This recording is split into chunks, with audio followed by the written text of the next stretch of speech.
All right, everybody, it is time. We are exactly 1 month out from Election Day, and I suppose I'm ready. Ready as I'm ever going to be to make my long-awaited U.S. Senate election predictions. For those of you who have followed over the years, you know that I've done these Senate predictions the last couple of election cycles. And miraculously, I've gotten things right. In the last 2022 midterms, I got every single Senate prediction correct, except for Nevada. I had the Republicans winning Nevada last time by 1 point, but it ended up the Democrats held the seat by 1 point. So I don't know. Go ahead and swipe right, and we'll see if I still got the magic. Let's see if I can do this again. Here we go. So let's get started. The current Senate makeup is 51 Democrats and 49 Republicans. Democrats control the Senate. Like any election year, 1/3 of the Senate is up for re-election, so that is 33 seats up for grabs. So let's go ahead and get the easy stuff out of the way first. Most of these races are either safe Democrat or safe Republican, so there's not really much to talk about. And after going through everything and kind of agonizing over this for the better part of this year, I've narrowed it down to 3 states, which in my estimation will decide control of the Senate, and that's Montana, West Virginia, and Nebraska. And I'm going to dedicate a slide to each one of these because I kind of have a lot to talk about. Anyway, that being said, the next slide, actually, there's a few states, Arizona, Florida, Texas, maybe a couple others, where I have a few comments, but then we'll get to the big ones, and then we'll wrap it up. Sound good? All right, so here are 6 states that I have a few comments for because some people think they might be close or whatever. And I'm going to be talking really fast because I only got 1 minute for this slide. Arizona, it's an open seat. Kyrsten Sinema is retiring, thank God, but I think Democrats will hold on to the seat. I think Gallego is going to beat Kari Lake. Florida, Democrats always think they can win a Senate seat in Florida, but Florida's a red state, just keeps getting more red. So Marco Rubio is going to hold on there. Democrats are going to spend a bunch of money for nothing. Michigan is a swing state. It's a Democratic seat. I think that they're going to hold on. In Missouri, another state where Democrats are going to spend a bunch of money for no reason, I think Josh Hawley's going to hold on to the seat. Missouri's a red state. Ohio is a red state. Sherrod Brown is a Democrat running for re-election. You would think that he would have a hard time, but I think he's going to hold on to the seat. Democrats will hold that one. And Texas, Ted Cruz up for re-election. This is another state where Democrats are going to waste a bunch of money and still lose by a few points because it's Texas and they have a shitty candidate named Colin Allred. Whew. All right, time for the 3 difference makers. First up, we have West Virginia, the notorious piece of garbage.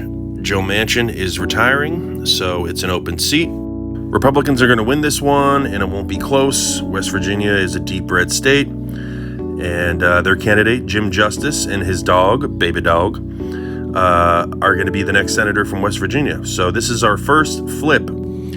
So as of this slide, that takes away the Democrats' 51-49 majority, and we're sitting pretty at 50-50. Soak it in.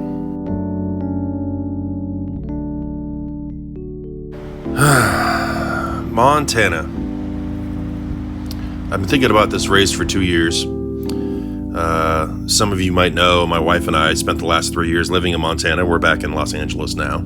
We've got incumbent Democratic Senator Jon Tester running against some bozo named Tim Sheehy. I'll just come out and say it.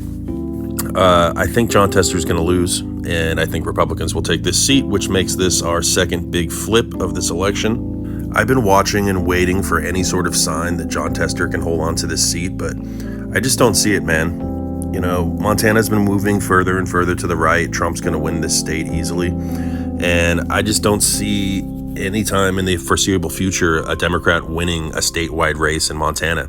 So it is what it is, and as of this slide, now we have Republicans taking control of the Senate, 51-49. Whew. Hot take on the next slide, though. Nebraska, last minute hot take for you guys. This might be one of my hottest takes ever. It's so hot that I'm not even sure that I'm right, but I'm going with my gut. So here we go. Nebraska's a red state. Deb Fischer, incumbent Republican, running for re-election. She's running against a very interesting candidate, an independent named Dan Osborne. He is a union guy. I think he was a registered Democrat until a couple of years ago. But he's been gaining momentum, and he's pulled ahead in some of the latest polls. I think he's peaking at the right moment, and I think he's going to win. And I think it's going to be miraculous. It's going to shock everybody. And when he does get elected, I think that he'll get to the Senate and he will caucus with the Democrats as an independent, just like Angus King in Maine and Bernie Sanders too. So that brings us back to 50-50, a split Senate. Crazy. So that's it. That is your Body Politic Media Senate prediction for election season 2024. So what this means is it all depends on who wins the White House next year, because the sitting vice president would be the tie-breaking vote in the Senate when you have a 50-50. So it just makes the presidential race all that more important. I'm also not quite ready to make my final prediction on who's going to win, Kamala Harris or Donald Trump. Just not there yet. Still want to see how things play out over the next couple of weeks, but I will be making that prediction